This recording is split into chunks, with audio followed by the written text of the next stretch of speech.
वहाँ सब 124 कैजुअल्टीज़ पिछले 20 दिनों के अंदर रिपोर्ट हुई हैं, which is a huge number. लेकिन अब जब पानी सर को आ पहुँचा है, अब हुकूमत थोड़ी सी एक्टिव होती नज़र आ रही है, लेकिन उन 124 जिंदगियों का हिसाब कौन देगा, उनका कसूरवार कौन है? देखिए, आपने जो मंजरनामा पेश किया है ख़ास तौर से अपने इंट्रो में, उससे तो हुकूमत की तो ऐसी तैसी हो ही गई है, लेकिन बहरहाल आपकी बात में वज़न इसलिए है कि इतना जानी नुकसान जो है ये हो जाना, इसको इन एंटीसिपेशन अवॉइड किया जा सकता था, और अगर नहीं किया गया तो किसी न किसी की जिम्मेदारी है। बिल्कुल ठीक बात है आपकी। लेकिन ये हर एक हुकूमत जो है उसकी एक लेवल होता है कैपेसिटी का टू हैंडल नेचुरल कैलेमिटीज़ जी। और वो जब हद से बढ़ जाती हैं तो कोई भी हुकूमत हो, चाहे आप, हालांकि वो सिंध के जो चीफ मिनिस्टर हैं उन्होंने बड़ी गलत मिसाल दी जब उनको कहा गया कि जी इस इलाके में बहुत तबाही हुई है, तो उन्होंने कहा ज़रा न्यूयॉर्क और न्यू जर्सी की तरफ देखें।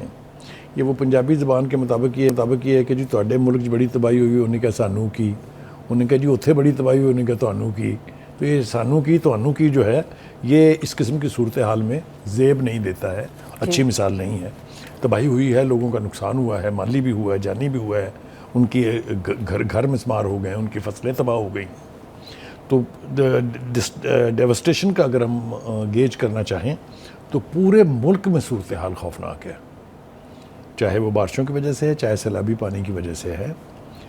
2-3 नए फिनोमेनाज हमने देखे हैं इस मरतबा। एक फिनोमेना ये है क्लाउड बर्स्ट का जी। ये पाकिस्तान में नहीं होता था अमूमन, हमने बहुत से मॉनसून कवर किए हैं, कभी इस तरह नहीं होता था। अब तो बहुत सारे इलाकों में क्लाउड बस्ट हुआ है। हैदराबाद में क्लाउड बस्ट सबसे पहले हुआ, आपने देखा कि वहाँ अनमैनेजेबल हो गई थी सूरत हाल। फिर क्लाउड बस्ट हमने देखा कि सिंध में हुआ, सवात में हुआ जी, जिसकी वजह से वो 10 जाने गई, अचानक पानी इतनी तादाद में आ जाता है।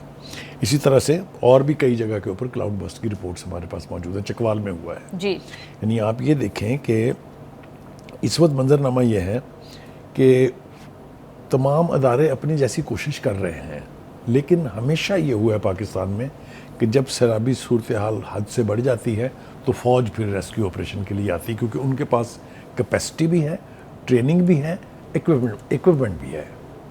जो डीएमए की बात आपने की, जहां आज प्राइम मिनिस्टर साहब जा रहे हैं, उनको ब्रीफिंग भी दी जाएगी वहाँ पर, डिज़ास्टर मैनेजमेंट अथॉरिटी जी, नेशनल डिज़ास्टर मैनेजमेंट अथॉरिटी, इसके जब से ये वजूद में आई है उसके बाद से सूरत हाल बेहतर ज़रूर हुई है।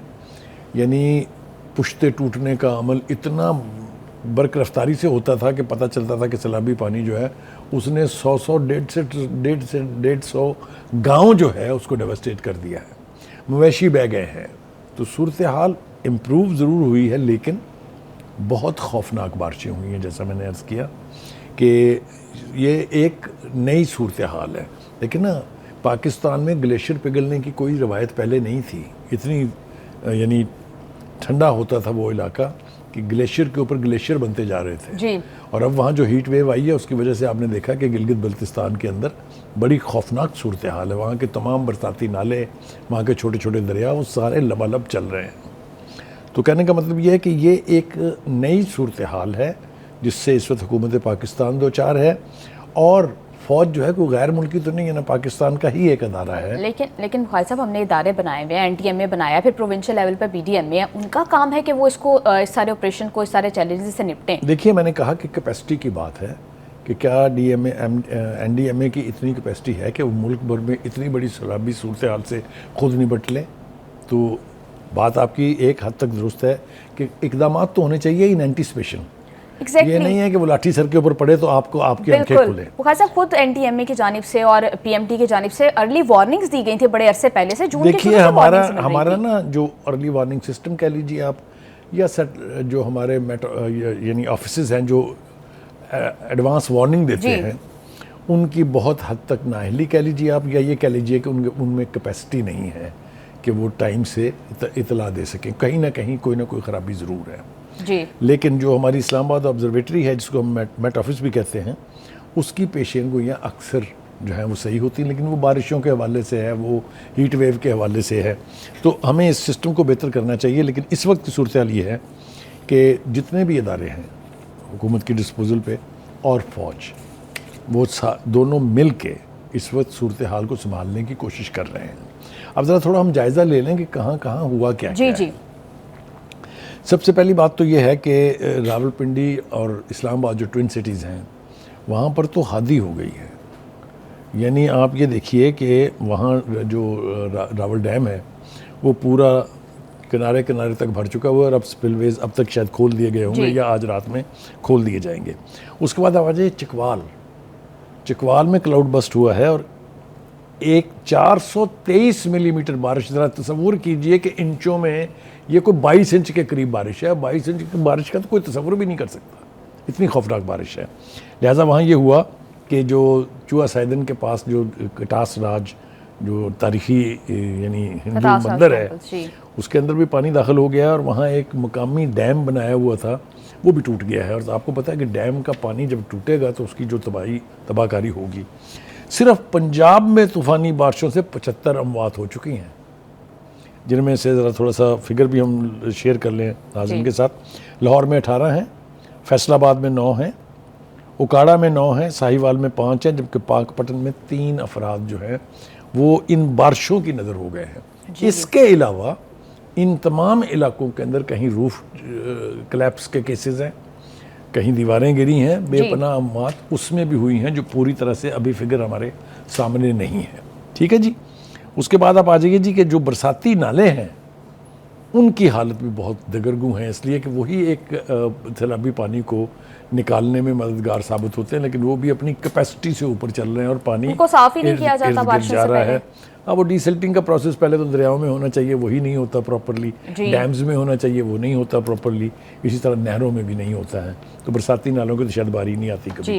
एनीवे, हैविंग सेड दैट, अब आ जाइए जनाब इन इलाकों में जिनका हम जिक्र कर रहे थे, यहाँ पर दफ़ा 44 लगा दी गई है कि दरियाओं के किनारे और बरसाती नालों के ना आप किनारों के पास जाएं और ना नहाने की कोशिश फरमाएं, बड़ी मेहरबानी होगी। इसलिए कि बहुत सारे बच्चे बह गए हैं, कुछ लोग सैलाब के पानी में बह गए हैं। दफ़ा 144 का नफाज कर दिया गया है इन इलाकों में। बहुत सारे इलाकों में रेन एमरजेंसी लगा दी गई है। रेन एमरजेंसी एक एक्सट्रीम मेजर होता है, जब सूरत हाल काबू से बाहर होने लगे तो फिर एमरजेंसी लगाई जाती है, और दैट इज़ द पॉइंट जब फौज को तलब कर लिया जाता है। ठीक है साहब, कुछ इलाकों में वार्निंग सायरन्स भी बजाए गए, लेकिन वो बड़ा फनी सा वो पता नहीं दूसरी जंग अजीम का वो सायरन है जो हुकूमत की वो पुलिस वालों को मैंने बजाते हुए देखा है। वो बातें बिल्कुल आपकी ठीक है कि ये तो इंतजाम, कौन सी दुनिया में आप इस किस्मत जी रहे हैं जब सैटेलाइट का दौर है, टेक्नोलॉजी अपने अरूज के ऊपर है, आर्टिफिशियल इंटेलिजेंस के दौर में हम जी रहे हैं और हमारे पास वही पुराना दकियानूसी सिस्टम है। इसको बेहतर करने की ज़रूरत है। ऑब्वियसली हम तवक्को रखते हैं कि नेशनल डिज़ास्टर मैनेजमेंट अथॉरिटी जो है इसकी तरफ तवज्जो देगी। एक तो ये कि सैटेलाइट पर इन्हिसार ज़्यादा होना चाहिए, क्योंकि सैटेलाइट के जो इमेजेस होते हैं, बाकायदा इमेजेस आते हैं वो, और जो उनकी फोरकास्ट होती हैं वो अक्सर सही होती हैं। तो हमारा दारोमदार, हमारा पूरा सिस्टम सैटेलाइट के साथ लिंक होना चाहिए ताकि हमें बर वक्त जो है वो इतला मिल जाए इस किस्म की सूरत हाल की। बुखारी साहब, अभी आपने रियासती इदारों की बात की कि जो उनसे इदारे डिस्पोजल हैं वो काम कर रहे हैं, लेकिन बुखारी साहब हमारे यहाँ लोकल गवर्नमेंट सिस्टम उस तरह से जो है वो इफेक्टिव नहीं है, इनफैक्ट है ही नहीं है तो इफेक्टिव कहाँ से होगा? हमेशा से पंजाब में इतने सालों से जो है लोकल बॉडी इलेक्शन नहीं हुए हैं, ये एक बहुत दरीना मसला है जी। बुनियादी तौर पर ये सारे काम हैं बल्दियाती इदारों के। ये प्रोविंशियल हुकूमतें तो बिला वजह, क्योंकि वो पोस्ट ऑफिस नहीं बनना चाहती हैं, फाइनेंशियल इख्तियार ग्रास रूट लेवल तक भेजना नहीं चाहती हैं, इसलिए हमारे अव्वल तो अदारे हैं नहीं, और अगर हों भी तो उनके पास फंड्स जो हैं उनके डिस्पोजल पर नहीं होते, उनके पास इख्तियार नहीं होता। रिस्पांस टाइम भी उसकी वजह से बहुत ज़्यादा इंक्रीज हो जाता है। एब्सोल्युटली ग्रास रूट लेवल पर जहाँ तबाही मची हुई है वहाँ पहुँचने के लिए हुकूमत को तो बहुत टाइम लगेगा ना। अगर वहाँ के बल्दियाती अदारे इन एक्शन हों, उनके पास इख्तियार हों, फाइनेंसेस हों, तो सूरत हाल बहुत जल्दी बेहतर हो सकती है, इसमें भी दो राय नहीं है। खैर साहब, आपकी बातों से तो मुझे यूँ लग रहा है कि आप ये कहना चाह रहे हैं कि ये जो सूरत हाल, ये जो डिज़ास्टर है, ये ह्यूमन मेड है बल्कि नेचुरल कैलेमिटी नहीं है। नहीं, खैर मैं यहाँ तक तो नहीं जाऊँगा, ये तो बहुत ही डीप जाने वाली बात है। ये नेचुरल कैलेमिटी है, ये बादल अगर फट रहे हैं, फट के बरस रहे हैं, तो इसमें इंसानी दखल नहीं है। एनीवे जी, आ जाए ज़रा आज़ाद कश्मीर और गिलगित की तरफ भी चलते हैं थोड़ा सा। वहाँ भी बारिशों ने बहुत तबाही मचाई है। मुतअद्दिद इलाकों में लैंड स्लाइडिंग ने रास्ते बंद कर दिए हुए हैं। मकामी आबादी और जो सयाह एक तो मुझे उन सियाहों की समझ नहीं आती कि जब इतनी इतनी बड़ी वार्निंग दी जा रही हैं, जब इतने इतने वाक़यात हो रहे हैं लैंड स्लाइडिंग के, गाड़ियाँ बह रही हैं, गाड़ियाँ खाइयों में गिर रही हैं, तो भाई खुदा के वास्ते ज़रा रुक जाए, थोड़ा ठहर के चले जाइएगा उस इलाके में। तो वहाँ भी सूरत हाल बहुत यानी खौफनाक है। और दूसरी बात यह कि गिलगित बल्तिस्तान की तरफ भी थोड़ा चले, वहाँ पर एक ऐसी हीट वेव आई है जो अनप्रेसिडेंटेड है, इससे पहले कभी नहीं आई है, जिसने ग्लेशियर पिघलाने का जो अमल है वो इतना तेज़ कर दिया, which is a very very dangerous situation. देखिए वो ये जो आपके ग्लेशियर्स हैं ये पानी का बहुत बड़ा एक सोर्स भी हैं, तो अगर ये इस रफ्तार से ही पिघलते रहे तो हम तो बहुत खौफनाक सूरत हाल की तरफ बढ़ रहे हैं। अब इसका इलाज, फिर मैंने कहा कि जो नेचुरल कैलेमिटी है उसका कोई इलाज नहीं है। जी बुखारी साहब, अभी आपने बात की है कि ग्लेशियर्स पिघलने की, तो क्लाइमेट चेंज एक ग्लोबल फिनोमेना भी है और पाकिस्तान उससे बहुत ज़्यादा इफेक्ट हो रहा है, जबकि हमारी उतनी कंट्रीब्यूशन नहीं है क्लाइमेट चेंज में। Pakistan is the 5th most vulnerable country. देखिए ये केस लेके हम इंटरनेशनल इंस्टीट्यूशंस जो भी है मुतलका हैं वहाँ तक गए हुए हैं। हमारी इस सूरत हाल को पजीराई मिली है, बताया गया है लोगों को, और उन्होंने समझा है ये कि पाकिस्तान जो है कंट्रीब्यूट बहुत कम करता है और डेवस्टेट सबसे ज़्यादा होता है। यही बारिशों के फिनोमेना जो चेंज हुए हैं, नए हैं, जो ग्लेशियर पिघलने की बात है, ये सारी हमने कोशिश की है बहुत के इंटरनेशनल कंसर्न इंस्टीट्यूशंस को ये सूरत हाल हम बता भी दी है, उन्होंने भी कंसर्न शो किया है। अब देखते हैं ये कि इसमें जो हमारा हिस्सा बनता है कि हमारी इंटरनेशनल इंस्टीट्यूशन की तरफ से इमदाद की जाए, उस हवाले से क्या हो रहा है ये अब देखने वाली बात है। ज़रा थोड़ा सा चलें जी, सिंध हैदराबाद में मैंने आपको शुरू में बताया था और फिर कह रहा हूँ कि वहाँ भी बारिशों से सूरत हाल बहुत खौफनाक है। और दूसरी बात यह है कि वो चीफ मिनिस्टर का मैंने वो लतीफ़ा आपको सुना दिया है पहले ही कि ये मिसाल दे के कि फ़लाँ देखें फ़लाँ जगह बहुत तबाही हुई है, आप अपनी ज़िम्मेदारी से ओहदा बरा नहीं हो सकते। आपको वो तमाम इक़दामात करने पड़ेंगे जो इन एंटीसिपेशन हो, वक्त से पहले हो। हम सबको ये इदराक है कि मॉनसून जब भी आती है तबाही लेके आती है अपने साथ। 3 स्पेल्स आ चुके हैं मॉनसून के, अभी इसके असल महीने जो हैं वो अगस्त है जी। अभी तो ये और मतलब ज़्यादा बारिशें हो सकती हैं। तो हम एंटीसिपेशन में कोई काम नहीं करते हैं। हम इस का अंदाज़ा लगा के कि यहाँ अगर बारिशें ज़्यादा हो गई तो क्या होगा, वो हमारी प्लानिंग में शामिल नहीं है। अब ज़रा थोड़ा सा आबी ज़खायर जो है, देखिए एक तो बहुत बड़ा क्राइसिस ये है कि हमारे यहाँ आबी ज़खायर ज़्यादा है ही नहीं। हमने डैम्स बनाने की कोशिश की, कालाबाग डैम कितना कंट्रोवर्शियल रहा, अगर बन गया होता तो पता नहीं कितना वसी इलाका जो है वो सैराब हो गया होता। और पानी की स्टोरेज का जो इशू है जिसकी वजह से हम ऑलमोस्ट वाटर क्राइसिस में दाखिल हो चुके हैं, उससे हमारी जान बच जाती। इस वक्त की सूरत हाल ये है कि चश्मा बराज जो है उसमें पानी की सतह 648 फुट हो गई है। तरबेला डैम में भी पानी की सतह बुलंद होने की वजह से मजबूरन स्पिलवेज खोलना पड़े हैं। इसी तरीके से जो ट्विन सिटीज़ का रावल डैम है वो भी पूरा भर चुका है, मैंने पहले ही बताया था, उसका भी स्पिलवेज जो है वो खोले जा रहे हैं, ये खोले चले गए हैं। तो कहने का मतलब ये है कि ओवरऑल सूरत हाल को अब आप देखें तो चाहे फ़ौज काम कर रही है, चाहे हुकूमत काम कर रही है, तबाही के ऊपर कंट्रोल अभी नहीं है। अभी सूरत हाल अल्लाह ना करे इससे बदतर हो सकती है अगर मज़ीद बारिशें होंगी तो, क्योंकि हम इस वक्त अपनी कैपेसिटी के मुताबिक जो है वो काम कर रहे हैं। दूसरा इसका एक और इम्पैक्ट ये है कि जो हमारी इंटरनेशनल और नेशनल फ़्लाइट्स हैं उनकी बड़ी तबाही हुई है। उनके 7-7, 8-8 घंटे डिले से जा रही हैं, फ़्लाइट्स को डाइवर्ट किया जा रहा है। कल रात को भी लाहौर के ऊपर 3 फ़्लाइट्स को एक साथ ऊपर हवा में घंटों भर जो है वो चक्कर लगाने का कहा गया जी। तो ये भी बहुत बुरी तरह से मुतासर हुआ। और आप देखें जब एयरलाइंस डिले होती हैं उससे इंटरनेशनली और नेशनली कितना फ़र्क पड़ता है। बुखारी साहब, हर साल सेम विजुअल्स हम लोग देखते हैं बारिशों में, तो ऐसे क्या इक़दाम किए जाएं कि हमें रिपीटेडली इस सारे क्राइसिस से ना गुजरना पड़े? एक तो उसका बुनियादी हल आपने ख़ुद तजवीज़ कर दिया था, मैं उसको री एंडोर्स कर देता हूँ कि लोकल बॉडी इंस्टीट्यूशंस को एम्पावर करना चाहिए, उनको इख्तियार देने चाहिए, वो अपने अपने इलाकों में ग्रास रूट लेवल पर काम करें, तो इस तबाही से, इस तरह की तबाही से बचा जा सकता है, कोई दो राय इसके बारे में नहीं। और दूसरा, इन एंटीसिपेशन आप पीस डेज में जब बारिशें नहीं हैं, साल भर होता है आपके मिटिगेशन पास, करें, उस वक्त preparedness आप करें, नहरें निकालनी है, जो भी इकदाम इससे रिलेटेड है वो करने के लिए साल का बाकी हिस्सा जो है,